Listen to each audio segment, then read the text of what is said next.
Hôm nay mày trang điểm kiểu gì mà mặt đỏ ngoe thế kia? Thì em đi dạo tiệc mình phải trang điểm như thế này. Các bạn ơi, thấy mình có xinh không? Sợ thiệt cái đầu mày.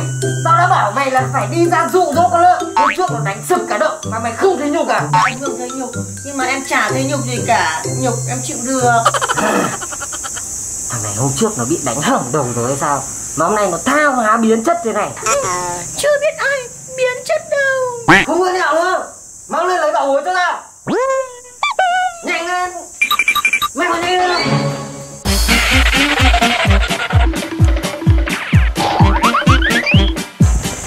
Đại Dương ơi, Đại Dương, của Đại Dương đây. Hôm nay với món bảo bối bim bim siêu to khổng lồ này, con lợn sẽ mắc bẫy của ta thôi.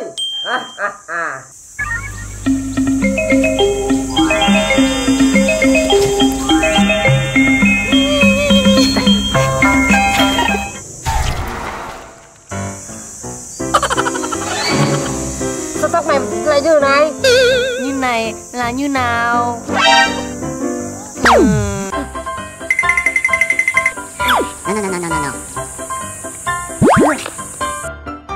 Aha!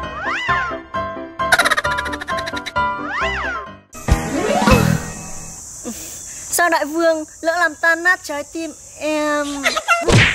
Đi rồi gì? Đi!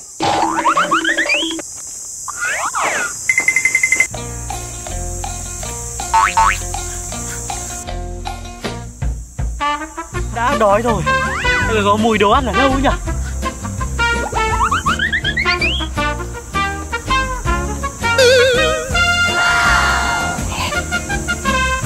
Ồ.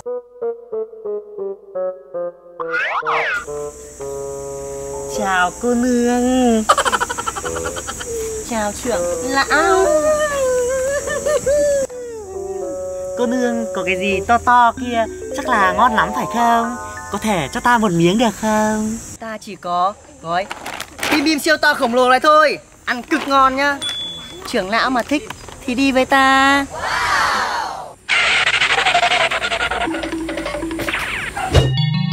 Bạn Nạn ơi, hôm nay tớ sẽ bóc gói bim bim siêu to khổng lồ này. Hai đứa mình cùng ăn nhá.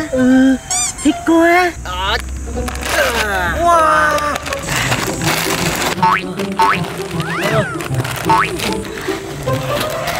Wow, gặp được người tốt, hôm nay được no bụng rồi.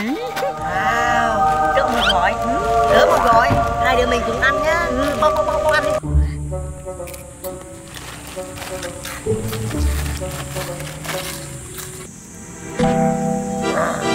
Con sói non này thế mà khá. Ta ghét con lợn này lâu lắm rồi. Hôm nay tao phải chia nó.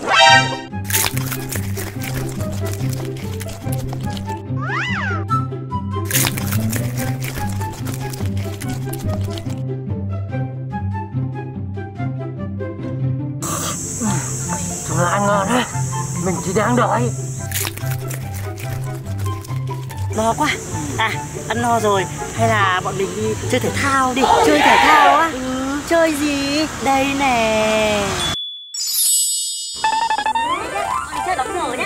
Chơi đi. Đây là chuyền này. Chuyền này. Ném vào đi. Lại chơi đi. Cứ ném nhá. Cứ ném này. Trúng rồi kìa. Tôi ném.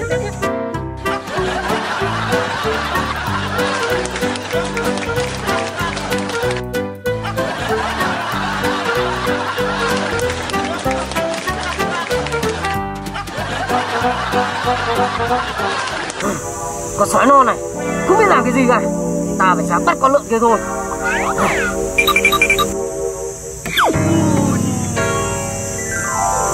Nhìn tới này. Bạn ném đá. Nhìn tớ đá vào đây này. Con lợn kia.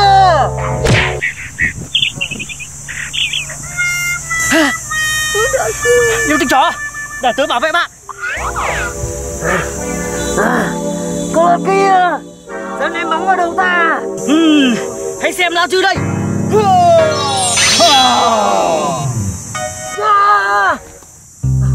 Không có binh khí, không biết có đánh được nó không nhỉ?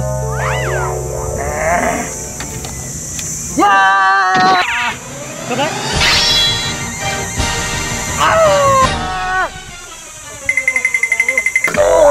kìa. Yeah. Giỏi đấy. Yeah. Có độ này, dám lừa ta. Đưa lại ta.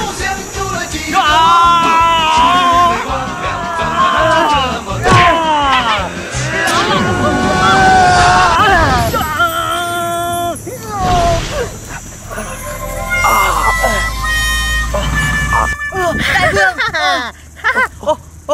Hóa ra ngươi là yêu tinh chó à? Đại vương sao không?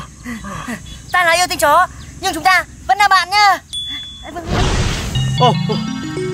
Không sao, yêu tinh chó nhưng mà ta được no bụng. Thôi, về thôi.